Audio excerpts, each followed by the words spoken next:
All right, so picture this. You spend almost 30 years on one project. Like, talk about dedication, right? Well, that's Ken Fritz for you. Except his project wasn't just any project, oh no.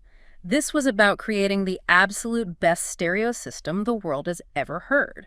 Yeah, that's quite the ambition. It really gets you thinking, doesn't it? It's like, where's the line between, being really passionate and maybe being a little obsessed, especially with something like this? It's a good thing we're diving deep into this then. We've got a ton of stuff to go through. There's a whole YouTube documentary on this, blog posts. We've even got auction records, all to figure out how Ken's, how do I put this, audiophile dream actually played out. What gets me is how this whole thing is almost like a Shakespearean tragedy, but with, really high-end audio equipment.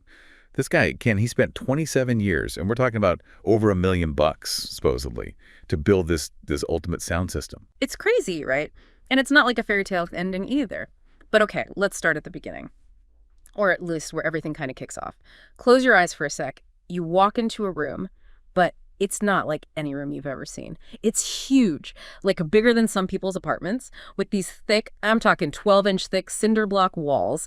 And get this, they're reinforced with steel. This whole place is built like a bunker. Why? Because this, my friends, is where Ken's masterpiece of a stereo system lives. See, and that's what gets me, the sheer, audacity of this whole project. It's mind-blowing. Oh, just wait. It gets wilder. We got to talk about the speakers. These babies were huge, like over 9 feet tall, and each one weighed 1,400 pounds. Imagine a pair of baby elephants just chilling next to your record player. That's what we're talking about here. Talk about attention to detail, right? Yeah. He wasn't messing around. This wasn't just, oh, I want good sound. This was like creating an experience, a shrine to a audio perfection or something. And he definitely spared no expense. I mean, those massive speakers, he built those himself. Can you believe that? From scratch. And that's not even the half of it. He also handcrafted this insane turntable. They called it the Franken table. And it was a monster, 1,500 pounds. It's wild, right? He could have just bought top-of-the-line stuff, but no, he had to make his own. It's like he was searching for something specific, something you couldn't just buy off a shelf. Okay, but the Franken table, we got to talk about this thing. It's the perfect example of, well, his unique way of doing things, let's say. He basically mashed together 3 different motor drive systems into one turntable, like Frankenstein's monster of turntables. And he was so proud of it, too. He's like, nobody's ever done this before. He even said if it didn't sound good, he'd be lying to himself. That's confidence, man. It's that unwavering, belief in his vision that's both impressive and honestly a little unnerving. Like, when does dedication cross that line and become, well, something else, something maybe not so healthy? You're right. Where do you draw the line between passion and full-blown obsession? And with something as all-consuming as this stereo system, I can see how those lines could get really blurry really fast. It's like the stereo system became his whole world, And that's where the psychology of it all gets really interesting, right? It wasn't just a hobby. It was like his whole identity. But like we were saying before, when you focus on one thing that much, sometimes other things can, slip away. Totally. And that's kind of the sad part of the story, honestly. See, Ken, he died just after he finished his dream sound system. It really makes you think, life's just temporary, even when you build something that seems like it'll last forever. No kidding. And what's even crazier is what happened to this insane stereo system after he was gone. You mean the auction. Talk about a reality check on how we value things. It's heartbreaking, really. See, his family, they did what a lot of people probably would do, I guess. They sold the whole thing at an auction. And that's where it gets wild. This system, which he probably put, over $1 million into, it sold for way less than you'd think. Wait, seriously, hold up. How much are we talking here? I gotta know. $157,000. Get out. You're kidding, right? That's like what some people spend on a car. What happened? Did nobody at the auction know what they were looking at?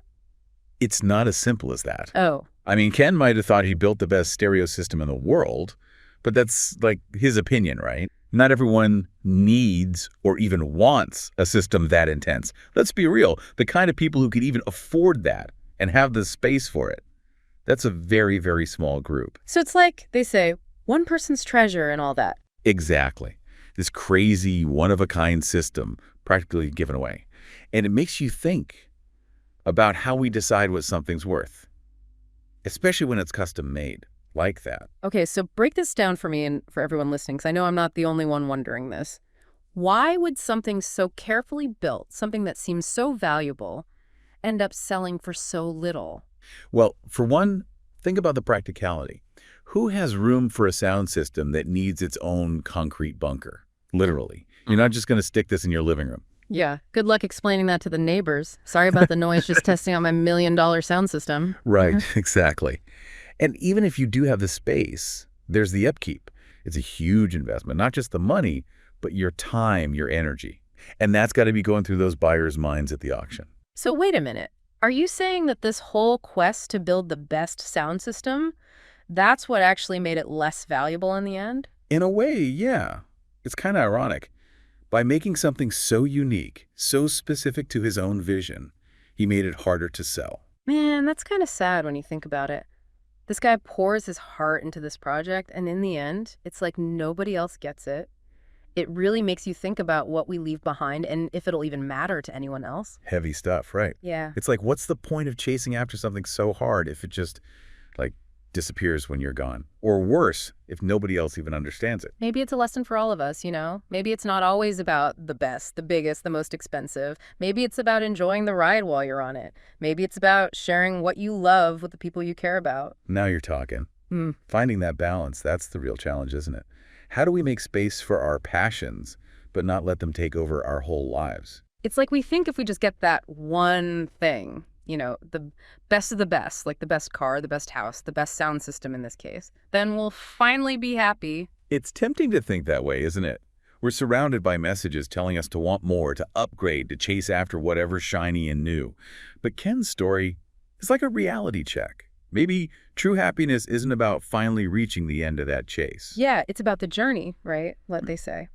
Maybe the best legacy we can leave behind isn't a bunch of stuff, but the memories we make with people. Couldn't have said it better myself.